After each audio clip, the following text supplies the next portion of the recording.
If you're a fan of old school bodybuilding, then make sure to check out Sups the Movie. Filmmaker Alex Ardenti explores the $40 billion sports supplement industry, delving into the origins, evolution, and current state of supplements used by millions of fitness enthusiasts worldwide, available at Amazon and Vimeo. Hi everybody, Golden Era Bookworm here, and today we continue with the new series of videos with Jerry Brainum, and in this video, which is more of a reaction video, I will be elaborating on why getting too shredded can be detrimental to your health, especially your endocrine health. In a previous interview with Jerry Brainum and I discussed an important case study that reported a loss of up to 75% in testosterone during the pre-contest preparation of a natural bodybuilder. And I want to elaborate on that today. This study, titled Natural Bodybuilding Competition and Recovery, a 12-month case study, was published in 2013 in the International Journal of Sports Physiology and Performance, authored by Rozzo and colleagues.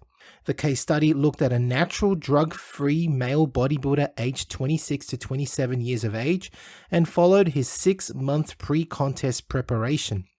The purpose of the study was to follow the physiological changes that occur in the human organism due to the stress placed during pre-contest preparation. In particular, cardiovascular parameters, body composition, strength and aerobic capacity, power, mood, resting energy expenditure, and hormonal parameters were evaluated along with blood parameters.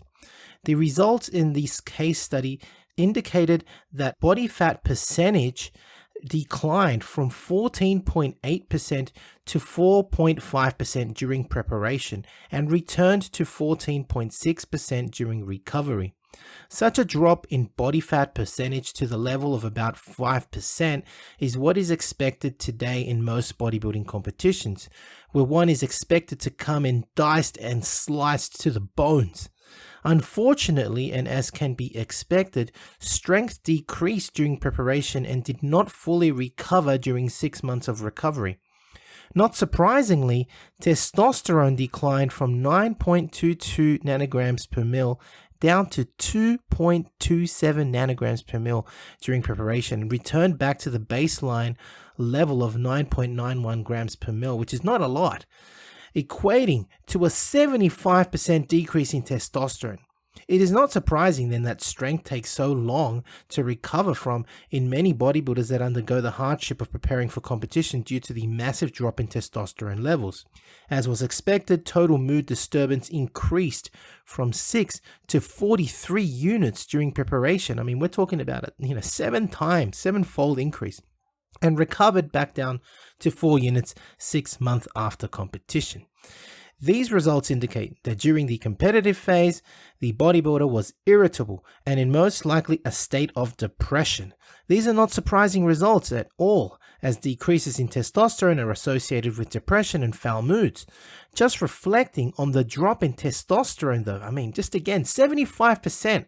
Wow, that is really bad, and in medical terms, it actually leads to a disease or a symptom known as hypogonadism, which can manifest itself as foul moods and depression, decreased strength, decreased muscle mass, etc.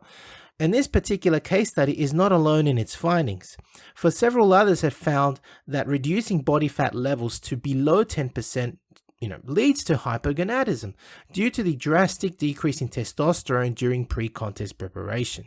Interestingly though, heart rate decreased from 53 to 27 beats per minute during preparation and increased to 46 beats per minute within 1 month after competition during the recovery phase. I remember talking about this with Jerry actually, and this actually is also common during starvation. You get such a low heart rate, your metabolism just goes almost to nothing. Brachial blood pressure dropped from 132/69 to 104/56 during preparation and returned to 116/64 at 6 months after competition. Whether these changes can be seen as positive or negative is debatable at best, but such a low heart rate can be potentially dangerous, although low blood pressure, I admit, is not necessarily a bad thing. So I do hope you have enjoyed watching this video on the dangers of getting too shredded. I've always said it, and I'll say it again, having a very low body fat percentage is not healthy. It is not where our normal homeostasis lies. And for men especially, anywhere between 10 to 20% is much healthier overall for your entire body, mind, soul, everything. If you have enjoyed watching the video, please give the video a like, subscribe to this channel and Jerry's channel too for more content like this, and click the bell button to be notified of future videos, and don't forget to leave your comments in the comment section. Also, please remember to subscribe to Applied Metabolics newsletter. Details are given below. If you're interested in learning more about the double progression system, hit me up for online coaching or check out my website for Silver Era ebooks on the matter, all available at www.goldenerabookworm.com. That's it from me. This is the Golden Era Bookworm saying bye for now. Now, if you're interested in learning more about Vince Gironda's approach to bodybuilding, his principles, and all these tips of wisdom that he has, I mean, there's so much stuff that probably hasn't been proven by science, and it will take science to prove or disprove Vince. But to be honest, these 3 books, I believe, which I call the Classic Physique Bundle, are the best books that Vince ever came out with. And they, of course, are the Wild Physique, the Master Series, and the Pro Series. Have a look at it this way. The Wild Physique, I believe, is like the ABCs of Vince Gironda's principles to bodybuilding. He teaches you the exercises and his principles. But how do you put them together? Well, the Master Series is a 14-month program of using all of these principles, all of the diets that Vince came out with, all of the exercises. And believe me, it's a brilliant, brilliant program. Many people have used it. I know personally a lot of bodybuilders that have actually used it and made fantastic results with it. And of course, the Pro Series was a book that he came out with later on, specially targeted for getting into competition. It's just these 3 books, as I call it, the Classic Physique Bundle, Vince's best work, and available, of course, at www.goldenerabookworm.com. Now, the Pro Series of Bodybuilding, which was targeted for professional bodybuilders, contains 6 programs, each of which go for 2 months each. So it's a whole year, again, in preparation for competition. Online training is now available, including my new program, Novice to Classic, a program geared towards beginners and novices looking at developing a classic physique, as well as Classic Cut, geared at those who wish to lose weight and gain muscle fast. Details available at www.goldenerabookworm.com. Need a bodybuilding poster for your gym or office? Then check out Iron Man Magazine archive.smugmug.com for the highest quality posters on the planet. Scroll through the galleries of all the legends, including greats such as Arnold, Frank Zane, Sergio Oliva, Serge Nubret, Tom Platz, and Larry Scott, and much, much more, and select your poster now. Your favorite YouTube channel, please visit teespring.com/stores/Golden Era Bookworm for merchandise, including t-shirts, hoodies, face masks, phone cases, and much, much more. Once again, at teespring.com/stores/Golden Era Bookworm. Become a patron at www.patreon.com/Golden Era Bookworm for hard to find books, scans of rare photos, and articles on the golden era of bodybuilding. To take full advantage of my collaborations, use code GEB20 with NSPNutrition.com and VinceGironda.com, as well as code Bookworm12 at OSL.com for a discount at checkout. I don't think that Bill Phillips looked at it as, I want to compete against them. I want to destroy them. If they pass legislation basically making any type of food supplement a prescription item, that would be the end, the death of the entire food supplement industry. Take your vitamin pill now. In the 1960s, the sports supplement industry was barely emerging. I think the reason why Joe Weider was so successful was he had Arnold on his side. He wasn't selling supplements. He was in the dream business. Joe Weider was a marketing genius. People would say the promotions or the endorsements back then were cheesy. To me, it wasn't.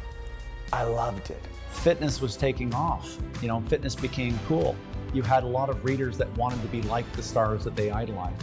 Bill's strength is his marketing savvy. He's a marketing genius. Got it. It's only vitamin. the right of American citizens to have free access to dietary supplements of their choice. Consult your physician.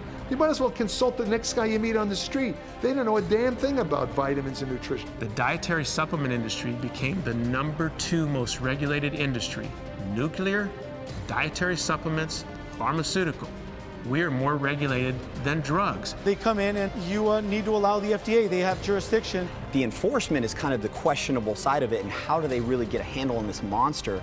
A lot of people tell me that the dietary supplement industry is completely unregulated. It's the wild, wild west out there. It's a free-for-all. That could not be further from the truth. A dietary supplement is not allowed to have a side effect. I always say the pharmaceutical has to have a minimum of 100 side effects in order for it to be a drug. And now, it's a $40 billion industry and growing. That's the really interesting thing, is the cast of characters from the 80s, when it was kind of iffy, to now when it's a lot more legitimate. They made it sound cutting edge, revolutionary, and different, and I want that. That's cool. We are in this industry to improve our health. It's not just a vanity project here. We're working on our lifeline. We eat a certain way to improve our health. We train a certain way to improve our health. Supplements are just that. They supplement your work, your graft, your nutrition. They demonize dietary supplements, but they say all you need is real food. Well, what's a real food? They pump you up and get you hard, stronger, faster, bigger. Doc, I want to take this weight gain. I want to take this pre-workout. No way. That stuff, we don't know what's in that. It could be, no way. I'm not going to give you, it's going to kill the industry, bottom line. So I must have drank so much protein powder from age 15 to 18 that my head was going to explode. I believed in metrics so much that I would probably punch somebody in the face if they tried to take it away from me.